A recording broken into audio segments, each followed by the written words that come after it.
What is up, everyone? Welcome to the Rage Traders NRL Supercoach podcast. And today I have some very, very special news for you. Some of you have been asking, are you doing your own league? Yes, I am. But on top of that, we're going to have a cash prize. And that cash prize is going to be $1,000 to the winner. Now, the cash league code is 739499, and the only requirement I need from you is that you are a subscriber on YouTube to the Rage Traders. It's as simple as that. Whoever finishes the league in the highest position with the most total points will win the $1,000. Now, if you did want to know when the round cutoff is, for me personally, I don't like round sort of the leagues that cut off way deeper, sort of mid-season, round 12, round 15. No, it's going to be round 7. I've decided to do it, and I'm not even a fan of that myself, but I will keep it at round 7. So again, the league code is 739499, and if you'd like to join, just jump on a Supercoach, put that in. The league name is called Rage Traders 1K. So thanks for supporting the channel. Before we get into this pod video, I also would love a bit of a subscription on YouTube if you're watching now. Comment for the algorithm if you have any questions, and just like the video. That would be greatly appreciated. And if you're listening on Spotify, Apple Podcasts, please 5-star review. It helps me a ton. All right, let's get into the video. So I've done a pod video before, and I've seen a bunch of pod videos, and I wanted to come at a slightly different angle. Nothing too crazy, but I only wanted to suggest players and pods that I think have a high or more than 50% chance that they would or have the chance of coming into my team. Because I don't want to recommend pod players that I'm never ever going to choose, because I feel like that's like false advertising in a sense. Like, I'm giving you information and basically saying you should do it, but I'm not. And I feel that's a bit unfair. So I've only got 5 pods here that I want to discuss deeply, that I actually am considering in my team. And one of them is at the moment in my team, and he'll be the first player we speak about. Then I've got 3 pods that I think you should take a look into yourself. And that's the video. So it's going to be a bit of a short one, but I hope you enjoy it. Let's get straight into it. And let's start off with someone who's made it into my team, and that's Blake Brayley. $654,400, 9% ownership, which I find absolutely wild. But again, he's the highest priced hooker. And what I sort of thought about was, like, I remember last season when everyone was saying at the start of last season, you know, you don't want to put too much money into front row forward because it's not a high scoring position. And then Payne Haas happened, Terrell May happened, and other things might happen this season. But then it got me thinking, has Blake Brayley changed the hooker position? I mean, not only did he just have an amazing sort of mid to end of last season, he averaged 67 points in 80 minutes, a 45 average in base. And not only that, he's just had a meeting with, I think it's Laurie Daly or the New South Wales camp, where I don't know if they're just inquiring him about him in Origin. I think he is so close, and he knows he either is very close to being in the Origin team and being the Origin hooker. I think he will be the Origin hooker this season. If there's no injuries to him or whatever the case, I think he will be the Origin hooker. And that's coming from a Queensland fan. And I think because he knows that, he's going to start off where he left off. Now, you might be thinking, well, still, you know, you're putting a lot of money into a hooker position. But we have to remember that he scored, I think it was 1,609 points. Let me check it for you now. But it was over 1,600 points in the hooker position. It was 400 points over anyone else. So 1,606 points he scored. Imagine if he has the whole season where he sort of ended, how he sort of ended the season. I mean, that's going to be something around maybe 1,700 to 1,800 points. Then all of a sudden, the hooker position becomes something that's a bit more relevant. Now, I'm not saying this is 100% going to happen, And I am still a bit, maybe there's 20% hesitancy about it. But even if it goes haywire, what does it need to do for it to go haywire? Maybe he goes 40, 45, 50, and I'm like, oh, this is looking pretty bleak. But I don't think that will happen. Now, if there's another hooker, let's say Harry Grant starts on absolute fire. Let's say Reed Marnie starts on absolute fire. I'll just consider doing a trade down. But if Blake Brayley just continues at a 60, 65, maybe he gets that little 70, 75 that he can get. I mean, I'm cool with that. I'm absolutely cool with the consistency around those scores. And I think he's being way overlooked. We got a sample size of what he can do, how consistent he can be. He's still in a great team. He's going to be still have the same aggression. I mean, aren't all the pointers there to have Blake Brayley in your team? The only reason he's not really considered heavily and why he's a pod with 9% ownership is really because we have the Reed Marnies, we have the Jake Simpkins. I mean, the Brandon Smiths, the Bailey Haywoods, they're super, super risky, you know? So I just think he's a great pick. And obviously, if you said, no, I'm definitely going Harry Grant over him, I'd understand that. But for me, at the moment, in my team, which we are going to do a team reveal very soon before the preseason kicks off, he's sitting in hooker 1 and he's going to stay there. So that's the way I sort of thought about it. But you let me know what you think, because obviously he's a top tier hooker, but at the highest price. So I'd be interested to see what you sort of have to say about that. All right. Next, I have another player that is very, very likely to sit in my center wing position, and that is Casey McLean. $653,800, 8% ownership. Now, let me just read you some stats that I've got from Casey McLean from last season. 15 times last season, he reached over 60 points. Now, some of those games were actually a lot more than 60 points, okay? His 3 highest scores were 109, 101, and 85. I've said I still think he is an extreme talent, and I won't be surprised if he averages 70 this season. We talk about the opening draw being tough for Penrith, and he hasn't versed Broncos before, so we actually need to be aware of that. It might be a bit of a tough game for him. However, they versed the Roosters and Melbourne, and against both of these teams, he actually averages a score of 70. That is absolutely wild. I think he's super, super under the radar. I think he's a really, really good player that only is getting better, and his price isn't, too outrageous. 653,000. I mean, if it was closer to 700,000, then I'd be like, no way. But I think you can live with 653,000. I mean, this Panthers team, they're coming for revenge. They're going to be, consistent and better. They had a shocking start, and like, it's just he gets fed the ball so much, and you think, is it even going to go to the left wing? Is he going to even pass it? I mean, he's got great evading stats. I just think he's a great center wing, and I think he's massively unders. I was expecting him to be more around like that 16% ownership, maybe anything between 15 to 20%, but no, 8% ownership for Casey McLean at $653,800. Next, someone I've spoken about, and again, very, very high chance this gentleman is in my team. Nick Meaney, $598,100, 8% ownership. Still sitting under 600K, and being the full-time goal kicker for Melbourne Storm is absolutely wild. He had 46 points in 35 minutes. Let me just mute my laptop in case people message me. Had 46 points in 35 minutes against Penrith before an injury, which is a very, very good, point score off those type of minutes. And that was in round 3. His highest score of the season was a whopping 165 and has an average base of 29.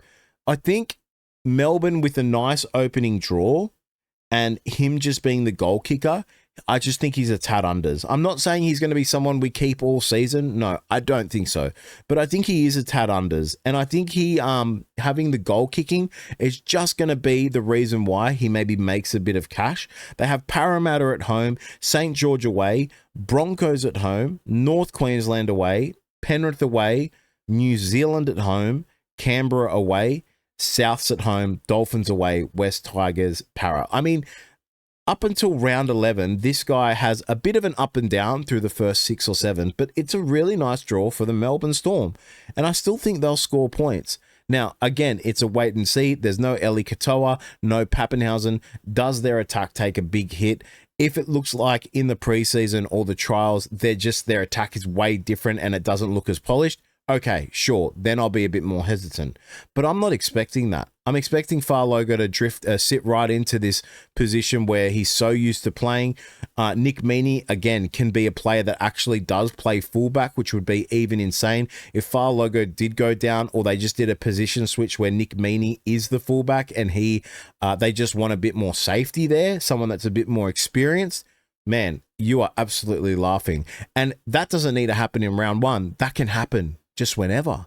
So with that possibility being in the back of my mind, I'm like, man, I just think he is not a shoo-in, but someone that I'm really, really targeting and going to look at closely.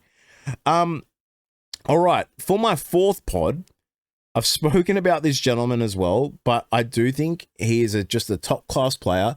I think he, in the next 1 to 3 years, will be one of the best NRL players, and I'm not joking. I just am really hyped up on this guy, Sam Walker. $683,300, 6% ownership, averaged 70 points in 70 minutes, with one game being a 4-point game in 8 minutes due to an injury, which I've included in that stat line.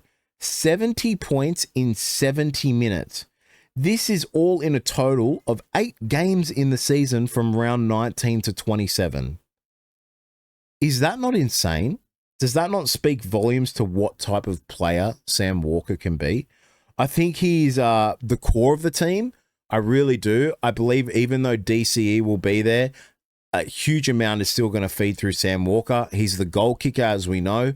He is top class, and he's come back from a really big injury. And to produce those type of scores coming back from a serious injury, man, I'm scared to see what he can do. And in all honesty, for me, I used to be a big gambler, right? And it's something that I shouldn't have done in my life. It was a very bad addiction. And look, here and there, I will talk about, little things that I think will happen. Now, I'll never advocate gambling, and I'll never be sponsored by gambling. That's just me, and who I am now. But he screams Dally M to me. I mean, I think he could have one of these seasons where he is just really, really strong. Whether it happens now or soon, I just think he's a huge, huge candidate for it, and he's a top-class player. But again, I think the biggest thing about this is the DCE joining. How does that impact him? Does that actually accelerate the Roosters? Does it decelerate him as a player in terms of Supercoach points? Because if DCE makes him a better Supercoach player, ding, ding, ding, I think he's just an auto lock and a great halfback pick. Last but not least, again, remember, I'm only talking about people that I'm actually considering for my team, because I don't want to mention people that I would never be considering and just make you play them. And then in the end of the season or middle of the season, you're like, hey, you said he was a good pod, but he was never in your team and he's done crap. So I don't want to be like that. Next one I have, Dylan Brown, $535,300, a mere 6% ownership, averaged 55 points in 78 minutes with the Parramatta Eels. Now that's already overs on his price in a team that he, 1, was leaving, 2, they had a shocking year, and I just think that he having a fresh start, Kalen Ponga now being in a moon boot and we're unsure if he's going to play, I think a lot of the ball will run through him if especially the Kalen Ponga injury comes. Now, whether the Kalen Ponga injury actually hurts him because there's less chance of them scoring of something Ponga does, which could come from Brown, we wait to see that. I'm not saying just because Ponga may not play, Dylan Brown has to get more Supercoach points. No, that's a bit silly. But I do think he's going to take a lot more control of the team than what people think. His lowest score, however, was a score of 19, but he had the highest of 93 last season. So I just really, really like where he is. And more importantly, I really just like his price point. $535,300 is really good for Dylan Brown. I mean, we know what he's capable of. He had a shocker, not a shocker, but it's like, when you're leaving a team and you can tell someone's already 50% out the door. At times, that's what I thought it was with Dylan Brown. Now that he's in the Newcastle Knights team, I think maybe this could be something where he could just be a great little halfback start that is the halfback, right? That gets us to the Cleary or the Nico Hines, someone that can just make us a tiny bit of cash. Maybe he goes up to 600,000. Nothing crazy, but a little $70,000-$80,000 grab where we're like, thank you, Dylan Brown, for the start of the season. Off you go. Now, if you don't know the draw for the Newcastle Knights for the start of the season, it's not too crazy bad, and I wouldn't say it's too crazy good either, but they have North Queensland at Las Vegas, which hopefully that sort of says a lot of points. Manly away, which could be a very tough game. Then they have New Zealand at home, Bulldogs away, which is a tough game, Canberra at home, West Tigers away, then Sydney Roosters away, Penrith at home. So the first eight rounds are sort of up and down. It does get a bit tough, but I just want to see what he provides. And I think he's just a good player that had a rough season, and he actually didn't do too bad last season. I mean, when I read you those stats out, you're not like, oh, that's a bad season. No, it's actually a decent season. So 55 points in 78 minutes. I mean, is he a bit overs? I don't think so. I think there's still a bit of coin you can make out of Dylan Brown. Now, what I did do here, and this isn't for every player, I just did an FRF to RF analysis video. If you haven't seen it, go watch it, because at the end of the video, I put in pods that I suggested for the FRF to RF position. Now, I didn't want to include them in the same video for this one, because that would just be basically reiterating the same information and we'd be here for 50 minutes. But I did put 3 pods that you can look at that I don't trust, but if you are interested in them, have a look deeper into their stats, and maybe you'd like to go one of these 3. Jackson Purdue, not only does he have the 5'8" position, he has CTW dual, $557,400. Now, I think the big question is, what Cowboys team are we going to see this season? And is Purdue really meant for this position? Because last season, I know everyone was saying like last season he just got thrown in there. I'm a Cowboys fan, and I totally understand that. He's going to have, training under his belt in the offseason. He's going to have a preseason under his belt. Maybe he looks a lot better. And look, I hope that's the case, again, because I'm a Cowboys fan. But at $557,400, for what he can do, for how he can support a run, for how fast he is, if his playmaking is there, I think this could be a very, very interesting pod take. Also, if anything happens in the CTW position, or let's just say something happens where one of the 5'8s are looking amazing this season, and you're like, well, I need to get them in as well. You can just shift Purdue down to the centers for a center that's non-performing, and then get that 5'8 in. So that, I love the dual position from him, but again, we have to sort of see them in the trials, see what they do, but I had to mention him because he deserves a mention. Next, Daly Cherry Evans, $618,700, only 3% ownership. That actually surprises me a lot. I think the biggest thing is I think it's still going to be Sam Walker's team, but I'm super curious to see how they play together. Maybe DCE does, feed and work with, sort of Toya and Marky Mark. The kicks look good. Maybe that right side looks great. Sua Wong would have to wait and see. I think Sua Wong's right side, yeah? Correct me if I'm wrong. But I just think for his experience and who he is as a player, it's going to be very interesting to see how that reflects in a Supercoach point system. So now that he's not the guy of the team, even though he's an amazing player, he's coming to the end of his career, I just think that he's very low in ownership, but maybe out of these three, he'd be the most riskiest in my opinion. Last but not least, and I didn't mention this guy in the 2RF video, but that's Helam Lukey, $404,100, only 5% ownership. I think he's a massive preseason watch. If he looks the goods, the base is good, just everything he's doing involvement-wise, he could be a very close to like a shoe-in 2RF. I mean, in the 2RF position, we have so many players we can go. We've got Jesse Colquhoun. We've got the Knights, Jermaine McEwen. We even got Trey Mooney. There's a lot we can go there. Lasardi from Melbourne. So this is the reason I think Lukey is actually so low owned. It's because everyone is talking about these players, you know, even your Jermaine Hopgoods. Why do you go someone at $404,100 and risk it? However, I think he's still falling under the radar. And if he does perform better in the preseason, I think you'll see his numbers come up slightly, maybe to like anywhere between a 7 to sort of like a 9%. But that is the pods video. Again, for all those maybe that didn't get the code, I'll let you know right now because, hey, I'm pumped. I hope you're pumped. But the Rage, so it's called Rage Traders 1K. The code will be in the description, 739499. And I can't wait to see you all join. Have fun. Thanks for watching this video, guys. I hope you've enjoyed it. Please support the channel in any way you can possible. Like, subscribe, 5-star review for podcasts. And I'll see you on the next one. It's Wolfie from the Rage Traders. Peace.